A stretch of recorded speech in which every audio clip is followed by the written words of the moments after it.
episode 12 of the Circle Back podcast, the show where two great friends get together and just talk about video games. I'm Dan LaMarca. As always, I'm joined by Dan Dufrenoy. And Dan, let's kick it off like we always do. What have you been playing? All right, well, a game that you mentioned last week, I went home that day and I bought it, and I really have just spent so much time on it, Celeste. Celeste. Oh, man, it is so good. Let's hear about Celeste, absolutely man. right. Let's hear about Everything, like, you were very eloquent with what you said about it, and it was beautiful.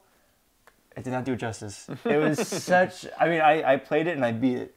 And that's how much I played it. I awesome. bought it the day of, Yeah. and I played there's about, I believe, 7 stages, and there's a bonus stage. Spoilers.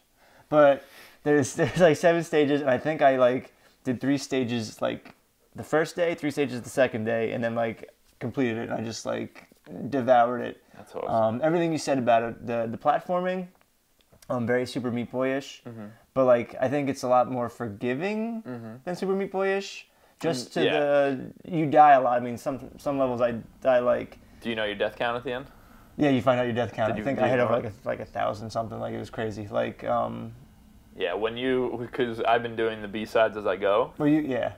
And so I'm only through 4 levels, but I did 3 B-sides. Okay. So I played 7, but the B-sides I die so much more than the rest. I'm well over 1,000. Well, to be fair, I didn't. So you've been going after all the cherry. I have all the strawberries. Yeah. Throughout the game, the platform, you can collect these strawberries and these. It basically just makes it. It's like a built-in hard mode, pretty much. Exactly. They don't and do you don't anything. have to. Yeah, they doesn't do anything for you. It's just tougher challenge, But I didn't do that. If there was a strawberry that I was like, oh, I think I can get this, and then if there was one that I was like, oh, well, that's impossible. The story was so good. It follows this girl Madeline and her struggling with depression and stuff like that. So I really went into it loving it more for the story, wanting to just get to each conclusion because I think I gotta start doing that. I think the story was so gripping. Power through those main levels just to see the story, and then I can go back. Yeah, because like I said, I didn't do it the way that you did. So I mean, still well, because you're not a crazy person. There's no reason to be doing that crazy, right away. No, but I even just trying to get to the end of each level. Yeah. I was dying 300 times. 300. Oh, the main levels are not easy. And by the end of the last few levels, the last level Real in tough. particular, I can't tell you how many times I died, how many bathroom breaks I have to take, and water breaks and stuff like that. Sanity break. But it's totally worth it. And Super Meat Boy was just, I feel at times so punishing, where you're just I can't do this. There's just no way. There was always a little bit. Well, no, I just gotta time this right. And I've heard it described in a pretty good way, the difference between the two, where it's Super Meat Boy is mean, and it says, haha, look, you can't beat it. It's hard. Celeste's come on, you can do it. Yeah, keep going. Way, yeah, it's hard, but and all the tooltips and stuff say that. Yeah. It's keep going. It's don't worry about dying. Don't worry about that number. It's really trying to just say, hey, there's a lot more to this than just a so good. And that story, though, I'm telling you, I was. Yeah. I'm really excited. I really by next week I want to have that main story. It's beautiful. It's very cathartic. It's such a beautiful. We talk about games that make you cry. I cried. There you go. Add it to the list. 7 times. But really beautiful game. Yeah, Thank you for recommend. Absolutely. I can't speak. Recommending that. No problem. I'm glad you enjoyed it. Yeah, definitely. I got to get through it myself. I'll probably play it again. I've been playing too many games. My focus is split on. I want to hear. Tell me. Main one we both played. Shadow of the Colossus for PS4. We've talked numerous times on episodes already about Shadow of the Colossus, the original, and how much we love that game. This remake is fucking awesome, and I'm not far into it. I think I've only taken down 2 Colossi, but it's just exactly what you want that game to be. It doesn't lose its style and the style of gameplay just to make it modern. It just tweaks it in a way that's totally fair and consistent with what that game probably was trying to do in the first place, but they couldn't do back then. You know what I mean? So it runs at 60 frames a second instead of 15 that it used to, because it was super framey, the old one, and it also is just fucking gorgeous. Like, the graphics are incredible. The hair on this, like the hair on the monsters is like flowing in the wind. Even then, and the music like is just so like everything. It's great. Did such a good job. They totally upped the game on remakes. These are the guys that I'm pretty sure it was Blue Point. I think it was Blue Point. Yeah. Yeah, it was. Mm-hmm. So Blue Point is like famous for doing remakes and remasters and stuff like that. They do everything Sony, especially. They made all the Uncharted remakes, like, you know, updates and stuff. They did all the old, like, Jak and Daxter and stuff like that. Like, they always are doing that sort of thing, and they knocked it out of the park. Yeah, no, I'm going to say, like, yeah, this is... And even, you know, we've talked about this past episodes, but, like, the original game, like, the controls were just so clunky. They changed that. They kind of made it simpler. You know, it's not as wonky. You know, where you're and the camera's not as wonky, and that was a huge thing. Even in Last Guardian, by the time we got to Last Guardian, the camera was a pain in the ass too. Yeah. It's like now they really seem to have fixed it. I mean, we'll see when we get into some of the tighter fights with the smaller characters if the camera's messing around. Well, I gotta say, even you know, and it wasn't that big of a deal, but I got as far as the third Colossi, where he's just like so menacing and huge, and you're trying to like climb up, and at the same time there was still like a little like. I can't, but I think that's part of it, and like, I don't know. For me, if I'm sorry to cut you off, but if you ever hear, you know, the creator of these games, Ueda, Fumito Ueda, I think, right? Whenever he has talked about it, and it's hard to parse what's an excuse and what's really what his goal was, but he always says like, the reason aggro is a pain in the ass to call, the reason sometimes the Colossi like move in weird, like he's like, these are things that are not in your control. You know what I mean? He's like, he said the same thing with the Last Guardian. He's like, hey, Trico's not gonna always do what you want. And I'm like, this is a video game. I get it, but no, but there is some merit to that if it is intentional and if it seems intentional, because I like that idea. I like the idea of like, hey, this is a big old beast that is not going to listen to you every time, like, or it's an animal. He's distracted. He's like scratching his butt and you're trying to go. Yeah, but I like the concept of that. Yeah. But it is hard to parse what we're talking about as real. So that's why, like, I would say some of the grip meter stuff and some of that is like, okay, he intends this game to be a certain way, and they're not going to change that because that would change the identity of the game. I think that adds, like you said, with the grip meter and stuff like that, like that does add, like, the whole, I mean, again, I've talked about this to death probably, but like what is cool about Shadow of the Colossus and like that, the whole aspect of that and like why it's difficult, like it's supposed to be difficult because I think it builds up that, you know, when you destroy the Colossi, you're just yes, I did it, like that was so tough. And then you're instantly filled with like that regret, and I think you know, I mean it's intentional design decision, no doubt. I mean that's why we talk about this game with such high praise, is because it does these two things perfectly. Right, exactly. You're so I'm going to kill it, and then you're like, oh. And I think if it was too easy or streamlined, you wouldn't get that sort of thing. Yeah, you know. But I will say though, when I first played Shadow of the Colossus, it took me about 3 hours to like defeat the first Colossi, and everything's been so revamped, and like controls have been so, and the reason it took me so long the first time was the controls are just so bad. Yeah, I think I beat the first one in about like 5 minutes. Yeah, it was like it's night and day, and especially, I mean, also the first time you ran up to that big thing, you didn't really know what to do right away. So that's true. Actually, it is a little bit easier now knowing where the spots are. You know exactly where the spots I gotta, are. So, either way, I think one of the best games of all time, in my opinion, and now it is remastered beautifully on PS4, which is pretty awesome. Yeah, definitely. So, I know we've talked in the past about remakes and remasters and if we should like them or not. This is the example of one that not everyone is going to break out a PS2 to play this amazing game, so let's get it in other people's hands, especially younger people. If you're 15, you were 5 when it came out, or even 3 when it came out, you know, so... I think it's definitely it's worth every I'm happy it's out. I'm really enjoying it. But I've also been enjoying Dragon Ball FighterZ. Yeah, man. I talked a lot about it last week. I really like this game. Yeah. First fighting game that stuck with me this long in probably forever.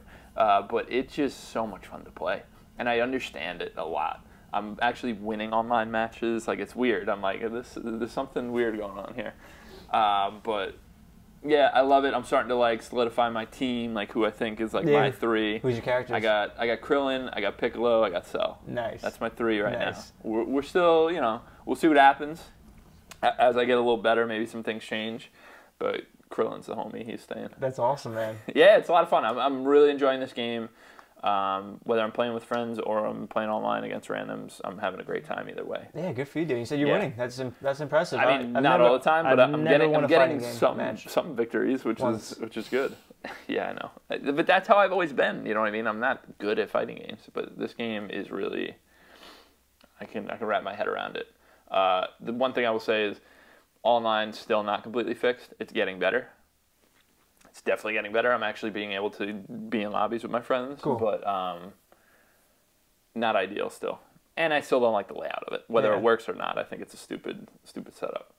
The last game I've been playing, aside from Monster Hunter, I don't have much more to say about Monster Hunter. Yeah, I was actually going to ask about that because I haven't. There's been too much. Okay. I haven't gotten into it. I played another hour or so. I did like one more hunt. Not much to say yet. Still feel the same. All right. Because it's so funny. I was hanging with my buddies the other day, and actually my buddy just picked up Monster Hunter, and like he was doing like the tutorial screen, and like not tutorial, like the character creator thing. Okay. And that was like insane. Like he was on there for like an hour and a half, and I'm like, can we do something else? Yeah. Like, but like that's a lot. They like love it. Him and my other buddy like love Monster Hunter. Everything they were. All the old Monster Hunters and stuff. Or no, they said this is the one. They said that this is like never played. Never played. This is like the best game of all time. And I don't know if that's... Wasn't he just doing the character creator? No, but my other buddy was there too, and he was like, dude, this is the best... Yeah, hi, John. Hi, Billy. They were like... and Billy was like, oh my gosh, this is like the best game like I've ever played in my entire life. Like, oh my goodness. And I don't know. I don't know if it's something that's worth me picking up. I mean... I'm not going to say one way or the other if people should or shouldn't pick it up. I think... Me and you have been friends for a long time. We kind of know what each other's tastes are. Yeah. I don't think you would like this game. No.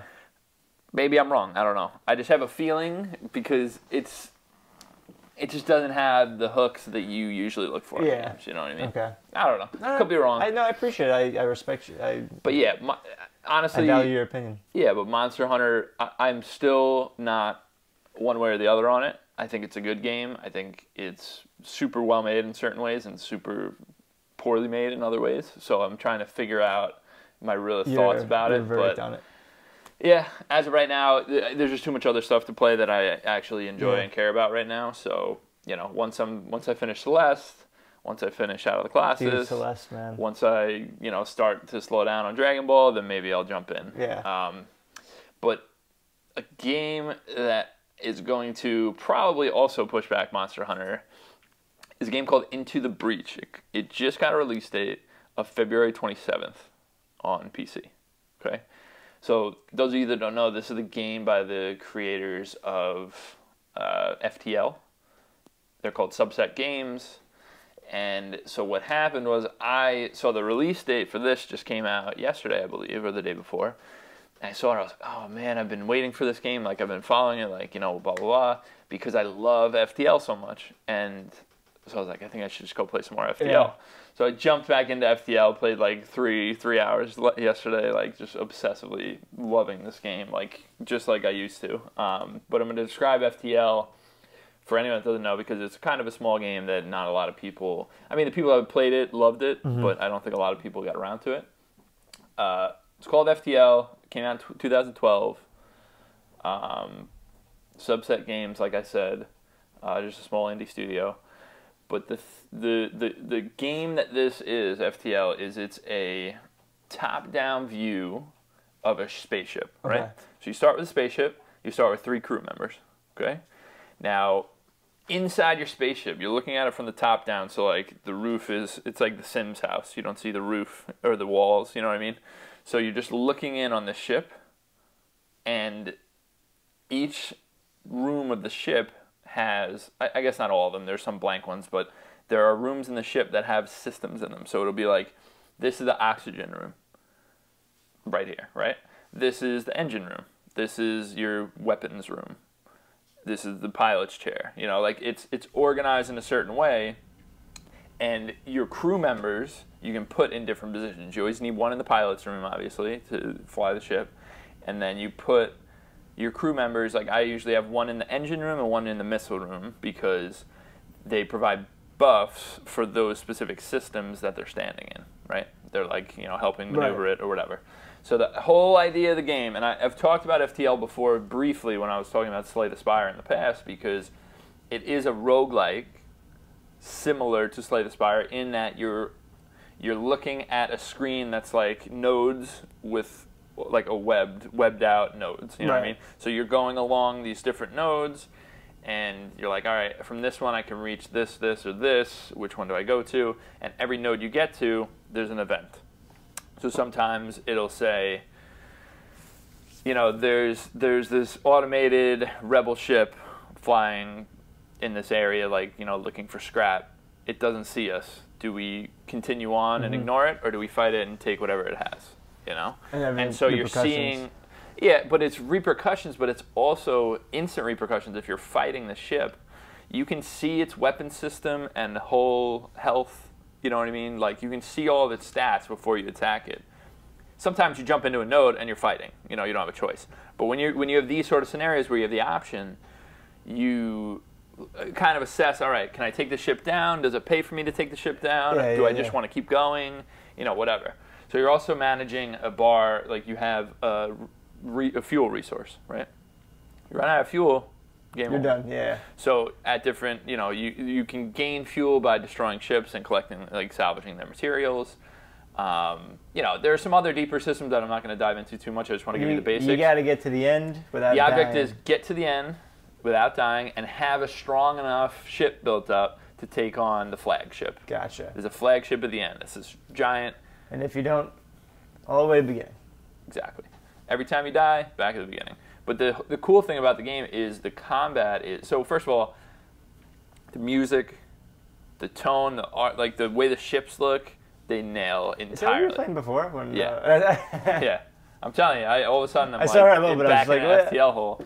But they nail everything on that. I absolutely love it. The writing in some of these side quests, like the little side things, absolutely incredible. Like the fact that it's roguelike, procedurally, you know, you get to a node and all of a sudden this thing happens that you never even thought was in this game. You know, it has that cool surprise factor where you're like, wow, like look at this, I have this new race, I have this new guy on my ship that's a race I've never even seen before. It's like a mantis. It's called a mantis, and they're like fighters. You can send them over to... That's awesome. Yeah, so there's all these different permutations you can get with your ship. Like, so the combat itself is almost like turn-based, even though it is real-time, because you have systems, so without getting too into the weeds on it, you basically have your weapons here that you can literally click on your weapon and then click on the room that you want to attack on their ship, right? So you know, the basic ship layout is you start with a missile weapon and a laser weapon. So laser weapon just requires power to be used. It's an inexhaustible resource. You shoot lasers because you're using power, like whatever. Your missiles, you have a certain amount of missiles, and you gain them by destroying other ships or buying them at a shop or yada yada, right?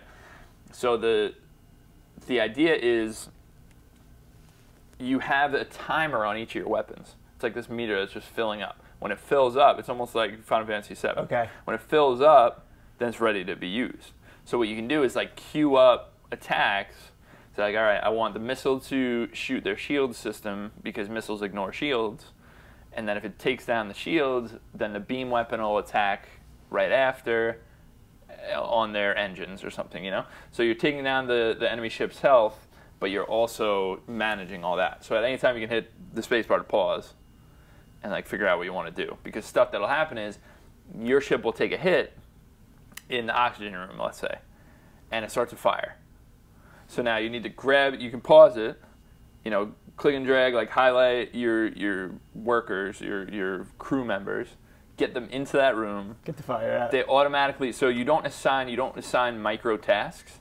You just send them to a room and they take care of what's in the room. Okay. You know what I mean? So like, they walk into a room with a fire, they're spraying the fire down. Once the fire's out, they're repairing the you know, thing that's been damaged. So the whole thing is like you're managing your ship while you're firing on their ship. And what's cool about it, so it's a fun like strategic combat system in general. But what's fun about it is that there's a ton of different permutations you can do with your ship. Like you can get, if you save up money and go to a store that has it might have a teleporter that you can install on your ship. And you install the teleporter, and then you send one of your units through the teleporter, and they're now on the other ship. Okay. And they're attacking one of their systems, or they're killing the crew members. Like, you can do crazy stuff. Or you can do totally drone-based. You don't fire weapons or anything. You just have this drone system that, all right, I have a laser drone and a beam drone, and they're just circling the ship and just firing on it, and I'm just sitting back, relaxing. But there's pros and cons to everything. Right. You know, there's no like one route. It's like, hey, get drones, you're good to go.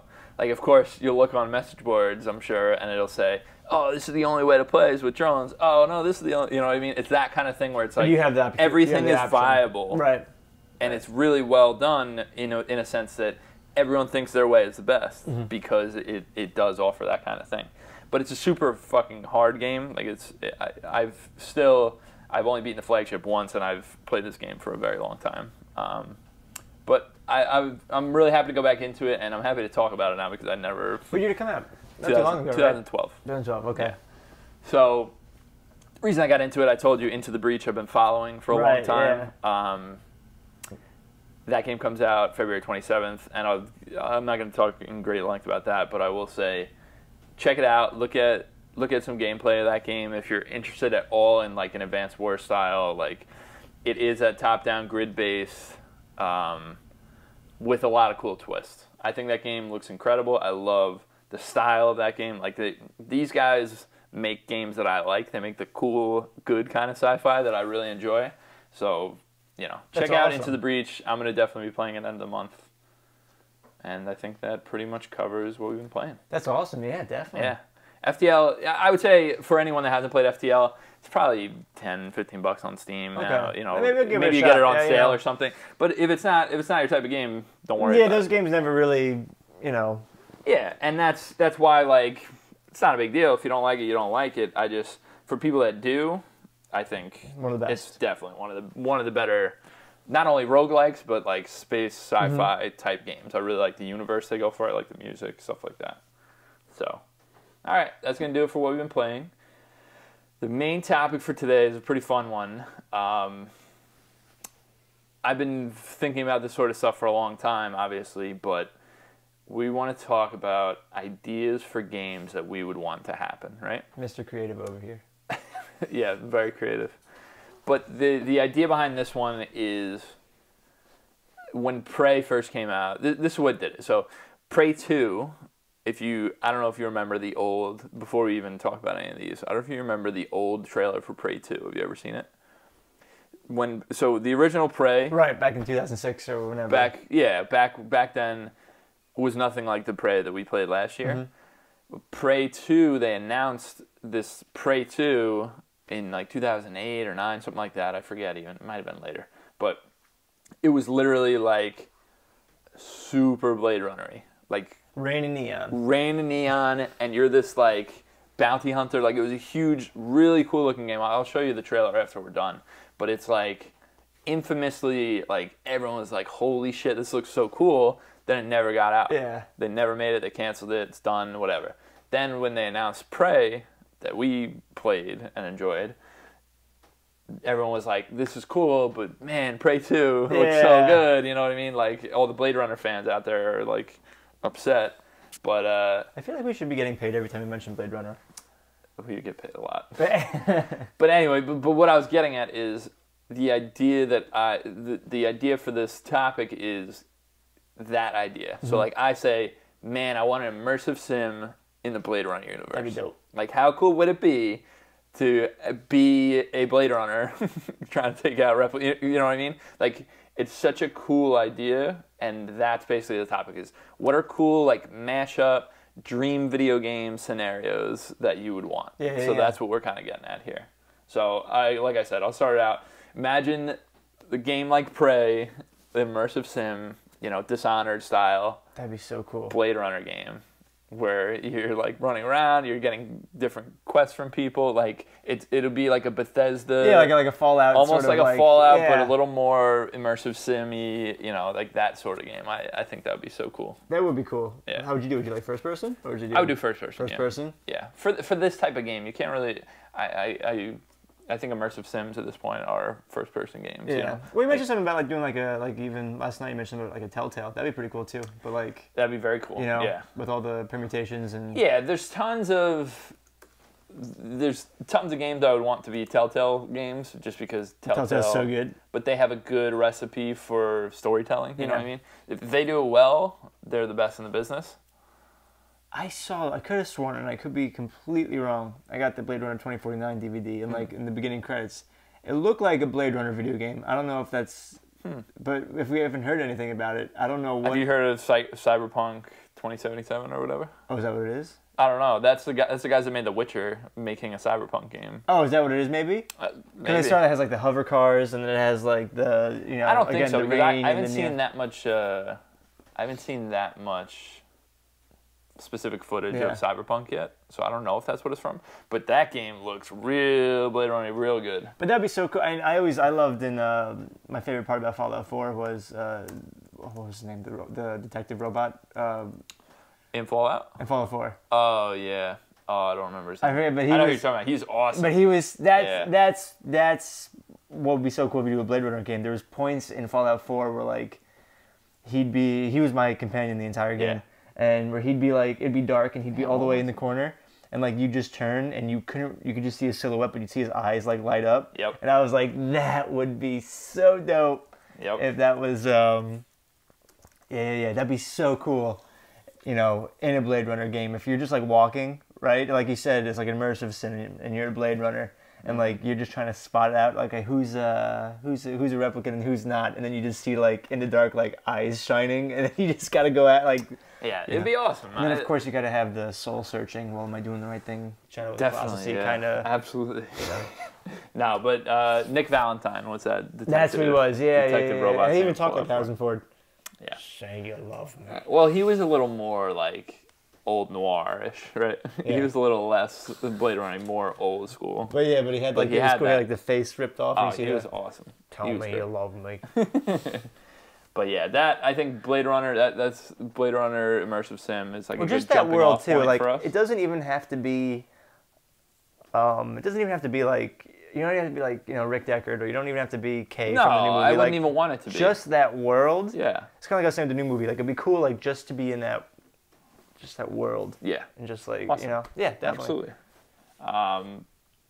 I know we had talked about a little bit before a few of these. So next one that I had the idea for was a open world game similar to GTA, Watch Dogs, Assassin's Creed, almost that style of open world quest giving stuff with Who Framed Roger Rabbit.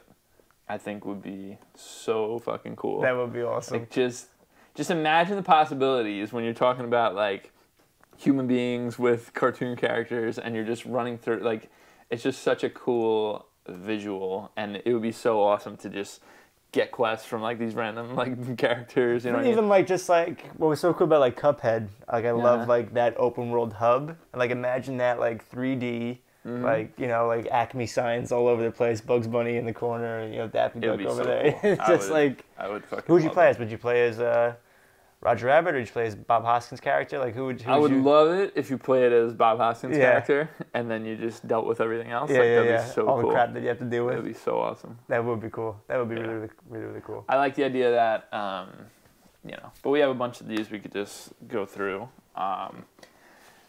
I said for a long, long time, a Dark Souls game, but with sci-fi, would be not Dark Souls, a Dark Souls style game from Software. Okay.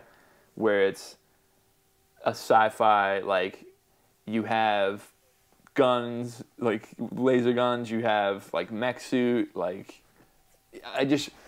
a long time I was just picturing this incredible this style of gameplay with just futuristic, real gross, grimy, like sci-fi. Like Dead Spacey, like yes, yeah. But like if it played like the Souls game where it's like deliberate, like it would take you would have an animation to like shoot your gun, you know what I mean? Like and you get stuck in it and get hit. Like I just love that idea so much. I don't remember if it was last year or the year before, but there was a game called The Surge that came out, and it was basically a sci-fi Dark Souls. That's cool. So forever I was like talking about this, and I finally did it, and it wasn't. No, it's not of the quality of a From Software game, but they absolutely aped that gameplay style, and you know you collected these parts that you sit at. You go into this terminal, and then all the enemies respawn. Like it literally was a Dark Souls style game with sci-fi, but I think if FromSoft made one, I think that'd be pretty cool. Give me one that you were thinking of, Dan. I was, well, I think would be really, really, really cool because I love the Arkham games, like Arkham City, stuff like that. But like instead of Batman, do like a V for Vendetta kind of like thing where you get to play as V, and like you're the watchman like of the town, and like you just like you're on top of like a perch, and you see like some like fascists like messing with people, and then you come down and you just like mess with them. I think that would be so that would be dope. Cool. And like you really like play as V. So cool. Like that would be really, really cool. And then like the main hub would be like your house, like your lair, like all the books and everything there. And but then like it doesn't even have to follow. Actually, maybe it could follow the story of the graphic novel. It would be great if it did, but it would also be great if it was just in that. Just like you're you're just a character, and like you just like patrol the city, and like I could picture. You know what also made me think of it, like playing like Wolfenstein, and just like, oh, well, that's like the same sort of like the totalitarian state, and just like it being completely like empty, like after like a certain time, and like it's just like empty, and you're on a perch, and you hear like something going on like in the corner, and then you just go all badass and just like I love this idea. People. I think that'd be really cool. Fucking cool. Yeah, that'd be awesome. Yeah, I'm into that. Let's have that. Let's petition Rocksteady to do that. How cool would that be though? Be awesome. We don't know what they're making next. Maybe you're right, Dan. Yeah, doing V for Vendetta. Could you imagine? Cool. I'm in.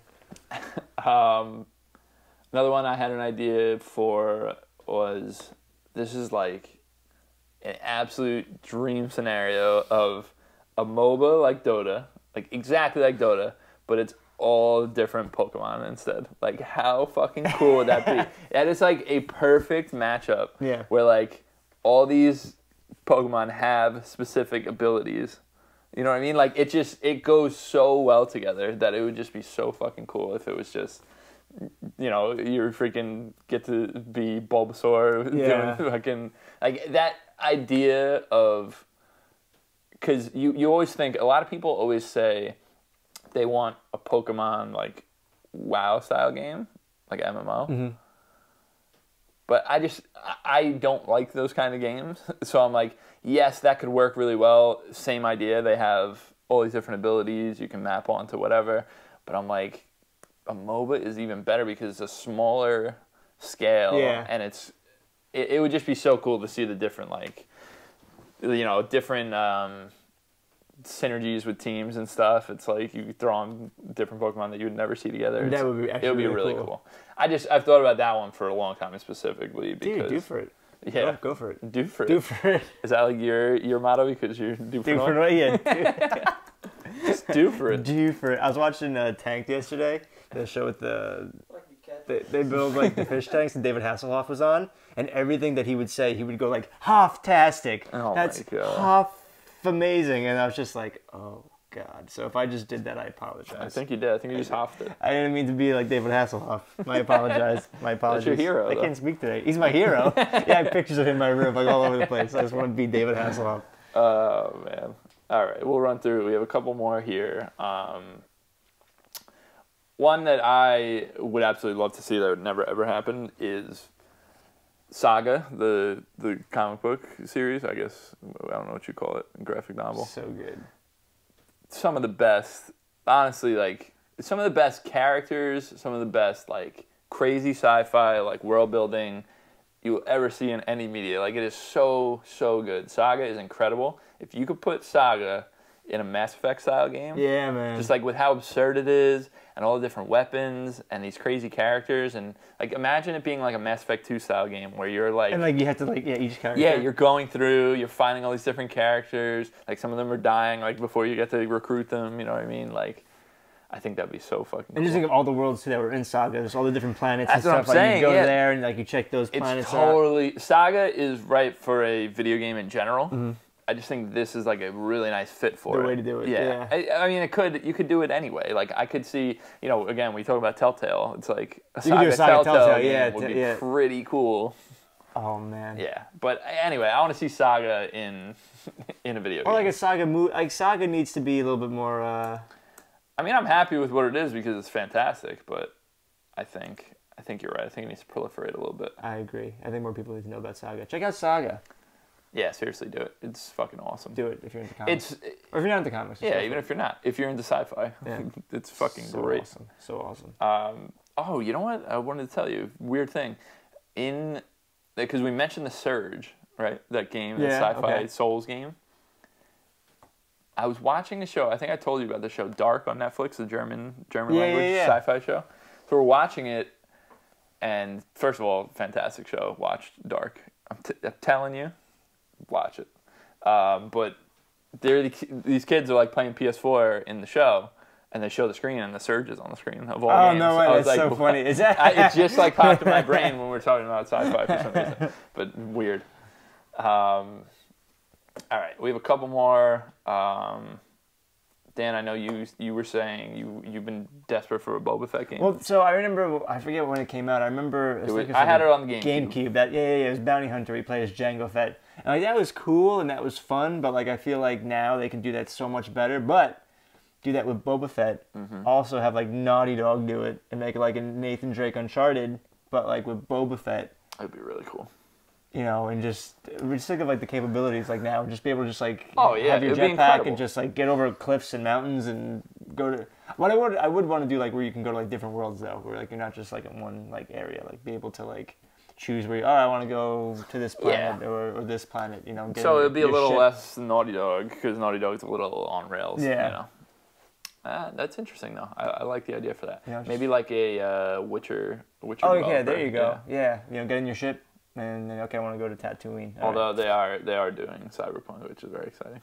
Yeah. You got it when we're check it out. They haven't showed much of it, really at all. But earlier this year, the Witcher developer basically said they tweeted like some cryptic tweet after not tweeting for like 2.5 years or something. So we have a pretty good idea that it's probably going to be at E3 or something, or announcements coming. Cool. So we'll see. Cool. Very interested in that. But yeah, I think a Boba Fett game from Naughty Dog or from any sort of story, any sort of team that does a story right is pretty good. What was so cool was playing in. I mean, I know we don't talk about Battlefront, but it was so cool about the first Battlefront. Like the Battlefront got stale. Was like when you got to play I got to play as Boba Fett. Like that was cool, and like to be able to just like have that, be able to just have a jetpack and as a game, and shoot things out of your wrists. I mean, listen, we've all had sleepless nights thinking about how Amy Hennig's Star Wars game is never going to happen, and that this just really brings it home. That's like the saddest Naughty thing. Dog Boba Fett game is basically what they were going to make. But yeah, even though we only saw about 10 seconds of footage for that game, it looked like the coolest freaking thing in the entire world. It's just such an easy idea. And make an Uncharted style game in the Star Wars universe. That's genius. But it's no longer. Yeah, it's never gonna happen. Which makes me cry a little bit. Yeah, it's not cool. But an idea that Shelby had actually. Shelby, Mr. Behind the Scenes. He had an idea for a Snowpiercer game that's like a beat 'em up, which I think is fucking genius. If you don't know Snowpiercer, it's a really cool sci-fi movie where it literally takes place inside of a train because the world on the outside is unlivable. So they can only live inside this train, and it has to be moving.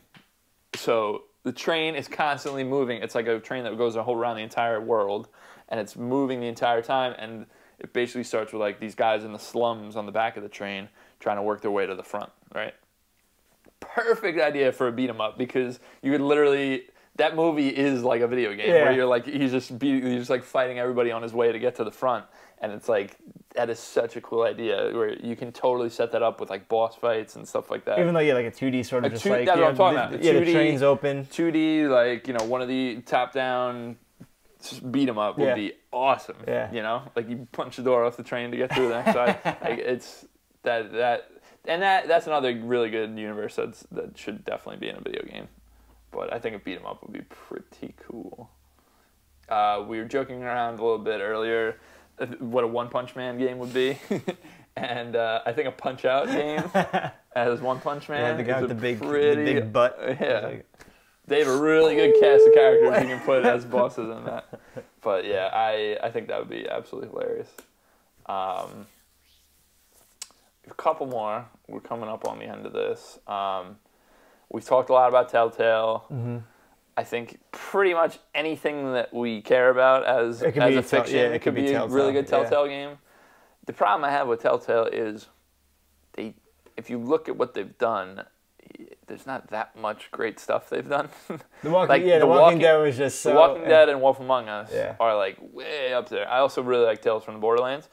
I'm going to be honest, the Back to the Future was actually pretty good. No? I liked the Back to the Future. It's not bad. That was because that was cool too, because that was a Back to the Future video game. Yeah. And like it wasn't like... It was... They added a little bit more to the lore, to the universe. Yeah. I liked it. That's fair. Listen, everyone can like what they like. I think that was an interesting idea. I think it got off the rails a little bit as it went on, that thing specifically. But I think Telltale Watchmen would be a really cool idea, because it's flush with a ton of different characters. You can take, like, basically a thing that Telltale does well, and I've seen in Batman too. I do like Telltale Batman as well. It's okay. Like, I don't love it, but it does a lot of things right. And I think what it does right is it makes its own Batman story. So those guys write their own. Like, yes, there's characters from Batman in it, of course, but they play with the universe in smart ways. And I think it'd be really cool in the Watchmen to literally like be able to say, hey, we're gonna tweak it in this way. Yeah. Hey, this person's gonna die that didn't die, or this person's gonna live that died, and you know what I mean? Like, there's a lot of interesting things, and Watchmen is such a rich like fiction. You know what I mean? That there's a lot that Telltale can do right with that. I'm sure. That's cool. Yeah, I think that would be a good one. Another one. You know what? I was interested in doing. So the guys that make Divinity Original Sin, they're called Larian, okay? They make incredible Divinity Original Sin, and from what I know about Divinity 2, they make really good top-down isometric RPGs, like CRPGs, right? So I was thinking, like, what would they do well? Like, I'm trying to come up with them, like, I love these guys' games. What do I want to pair them up with? And I know that they really like fantasy stuff, so their whole universe is based off of Tolkien, pretty much. Every fantasy thing is every fantasy ever. So it's like a Lord of the Rings, like actually Lord of the Rings Larian game could be really fucking dope. Cool. Yeah. Because it's a lot of hero type characters that are coming together to take out the bad guys, kind of thing. You know what I mean? So it's not a stretch to be like, hey, here's going to be your party. But what would be cool is you have a wide array of characters you can bring into your party, and it doesn't have to be just fucking Frodo and Gandalf, and like, it could be some of the side guys like the brothers. We're not going to come up with. I'm talking about like the leader of the elves that you never see fight, really, like Liv Tyler's dad or whatever. Oh, Hugo Weaving. Yeah. Whoever. I don't know this character, but I know him. Yeah.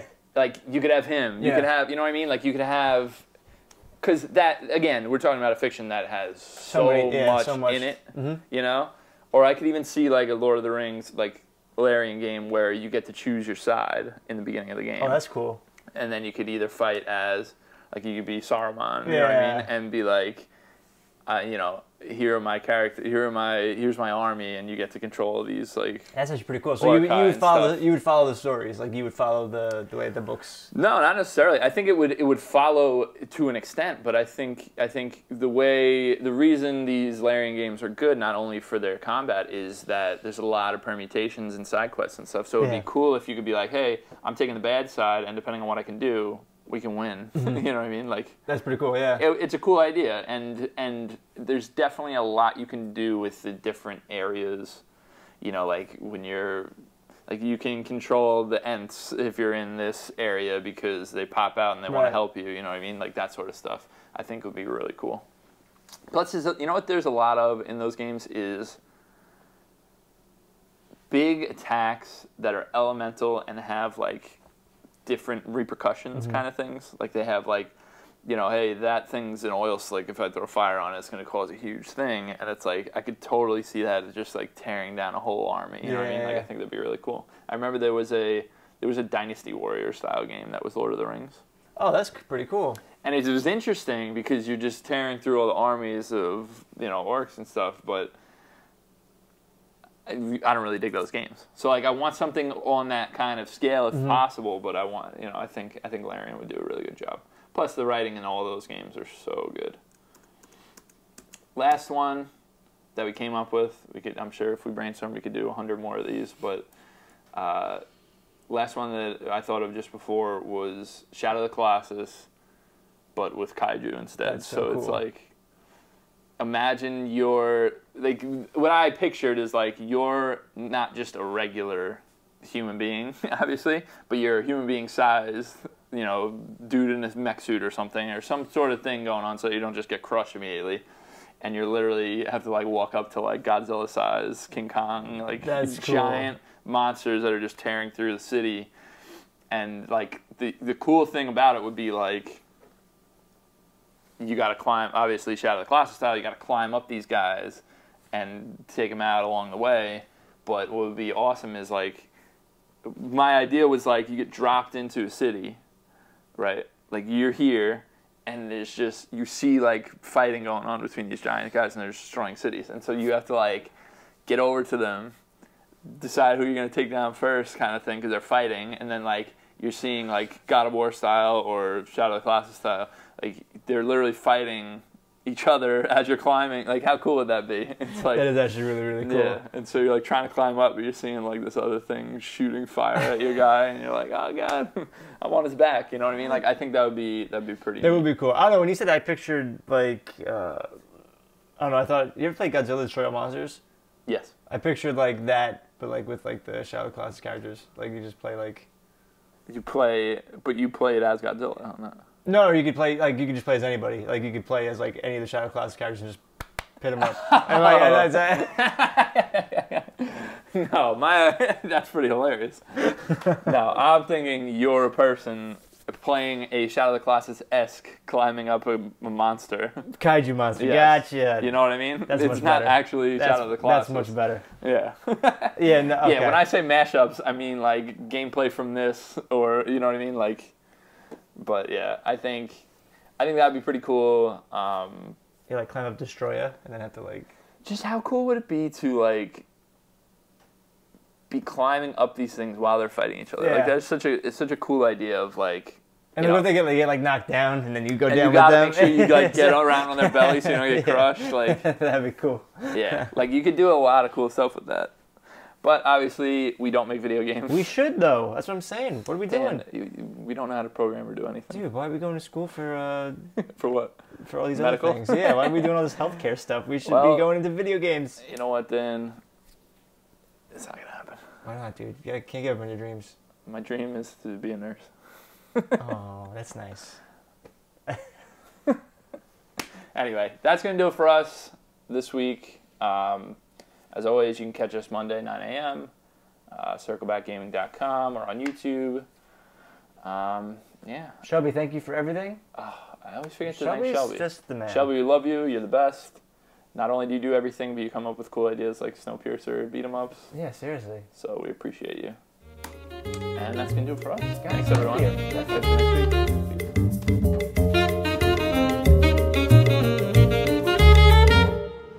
What's up, guys? It's Dan from Circle Back. I'm just here to let you know you can find everything that we do at circlebackgaming.com. If you just want the podcast, we're on iTunes. If you just want the video, we're on YouTube. So catch us either place. Thanks.